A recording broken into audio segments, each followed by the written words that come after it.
It was only supposed to be a fling, a brief escape from the suffocating weight of my marriage. For months, it had been falling apart at the seams. The intimacy, the connection, and the love we once shared becoming little more than distant memories. I didn't plan for any of this. The affair, the lies, and certainly not the pregnancy.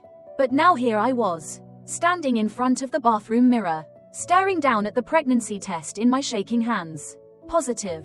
The 2 pink lines screamed at me, a reminder that my choices had irrevocably altered the course of my life. I didn't know what to do, but I knew one thing for sure. I had to keep this a secret from Kyle. My husband, at least until I could figure out what to say. Kyle and I hadn't been getting along for over a year. Our arguments were petty at first, about chores and money, but they grew darker, more cutting. He would accuse me of being emotionally distant, and in return, I would remind him how much he buried himself in work. We had become strangers sharing a house, walking on eggshells around each other, too scared to address the elephant in the room. Our marriage was in trouble.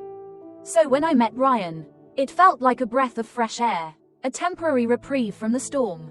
He worked in the same office as me, charming, attentive, and everything that Kyle hadn't been in so long. What started as innocent flirting over coffee breaks quickly spiraled into late-night texts, secret meetings, and stolen kisses. Before long, it turned into full-blown infidelity. I knew it was wrong, but at the time, it felt like I was drowning, and Ryan was the only one throwing me a lifeline.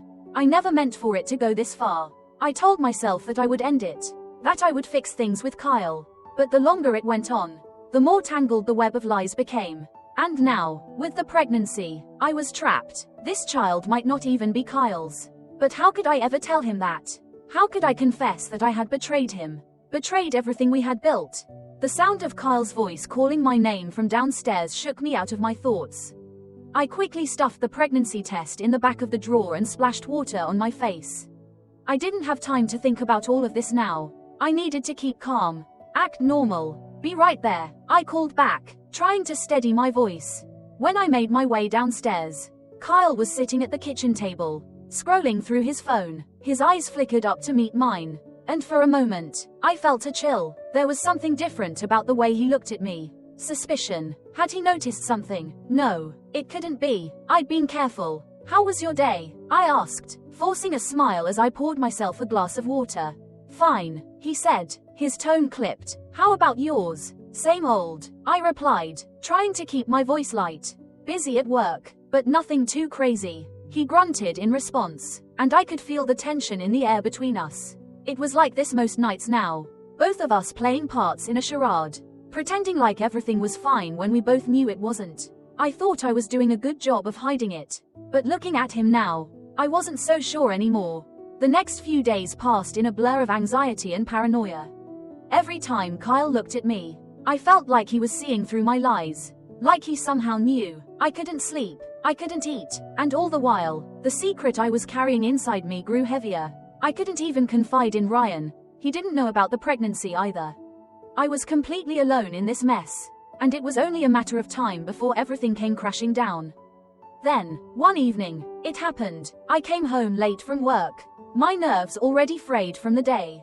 I opened the front door, and the house was eerily quiet. Normally, Kyle would be watching TV or working in his office, but there was no sign of him. I called out his name, but there was no response. My heart raced as I walked into the living room, and that's when I saw it, Kyle, sitting on the couch, staring at his phone with a look on his face I had never seen before. Rage, betrayal, despair. Sit down, he said, his voice low, barely controlled. I froze, my mind racing. He knew, somehow, he knew. I slowly walked over and sat down across from him, my hands trembling. I want you to explain this, he said, holding up his phone. I didn't need to look at it to know what he had found. My stomach dropped as I realized what was happening. He must have found the messages, the texts between Ryan and me. My secret was out, and there was no going back. I can explain, I stammered, but the words sounded hollow, even to my own ears. Kyle's face twisted in anger, and he stood up, pacing back and forth. Explain, you've been cheating on me, and you think you can explain this away? His voice was growing louder, his movements more erratic. I didn't mean for it to happen. I whispered, tears filling my eyes. It just happened. Kyle stopped pacing and turned to face me. His eyes cold. It just happened. That's your excuse. You betrayed me. You lied to me. And now you're going to sit here and act like it's no big deal. I'm sorry, I sobbed. I didn't want to hurt you. Sorry. Kyle's voice was a roar now, and I flinched as he grabbed the edge of the coffee table and flipped it over in one swift motion, sending everything crashing to the floor. Sorry doesn't fix this. You destroyed our marriage. You destroyed us. I was shaking, my heart pounding in my chest as I watched him unravel before my eyes. This wasn't the Kyle I knew. This was someone else, someone dangerous. I didn't mean for it to go this far, I whispered, but the words felt meaningless. And then, as if the universe had a cruel sense of humor, my stomach lurched, and I ran to the bathroom. I barely made it in time, vomiting into the toilet as the reality of my situation sank in. When I finally stood up, wiping my mouth with a shaking hand, I turned to see Kyle standing in the doorway. His eyes were wide, his face pale. "You're pregnant?" he asked, his voice barely a whisper.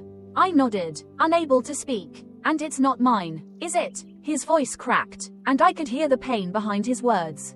I didn't answer. I didn't need to. The silence was enough. Kyle's face contorted with rage, and for a moment, I thought he might hit me. But instead, he turned and stormed out of the bathroom, slamming the door behind him. I sank to the floor, my body shaking with sobs. The next few days were a nightmare.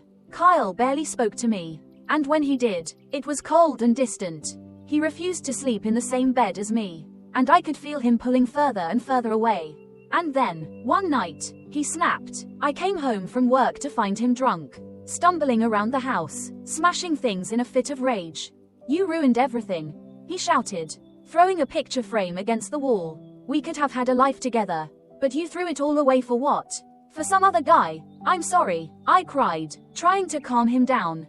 "Please, Kyle, we can fix this. We can fix this." He laughed bitterly, shaking his head. "There's no fixing this. You destroyed me. You destroyed us." He grabbed a bottle of whiskey from the counter and took a long swig, his eyes wild with anger. "I loved you. You know that. I gave you everything, and you threw it all away. I didn't mean to hurt you," I whispered, tears streaming down my face. Kyle's face twisted in fury, and he threw the bottle across the room, shattering it against the wall. "Get out," he growled. "I can't even look at you." I stood there, frozen, unsure of what to do. "Get out," he roared, his voice shaking the walls. I grabbed my coat and ran out the door, my heart pounding in my chest. I didn't know where I was going, but I knew I couldn't stay there. Not anymore. Kyle had turned into someone I didn't recognize, someone consumed by anger and betrayal. And as I walked down the dark street, I realized that I had lost everything. My marriage, my home, my future, all because of one mistake. And now, I had to live with the consequences.